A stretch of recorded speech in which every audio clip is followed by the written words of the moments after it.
Alam mo ba, ang medical inflation sa Pilipinas ngayon ay umaabot na sa 14 to 18%. Dati 10% lang. Ngayon halos dumoble na. Ibig sabihin, kung ang pagpapa-ospital sa heart attack ay umaabot na sa 500,000 to 1 million pesos, ngayon pwede na itong umabot sa 600,000 to 1.2 million pesos. Grabe, di ba?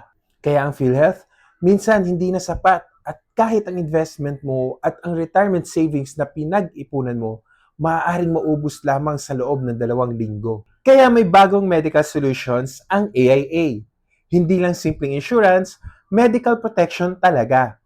HMO powered by Medicard na may coverage from 750,000 pesos to 6 million pesos, may life insurance benefit na at may guaranteed maturity benefit pa. So protected na ang health mo at pati ang savings mo. Huwag mong hayaang hospital bills ang umubos sa savings mo. Get your medical solutions now from AIA and message me for free consultation.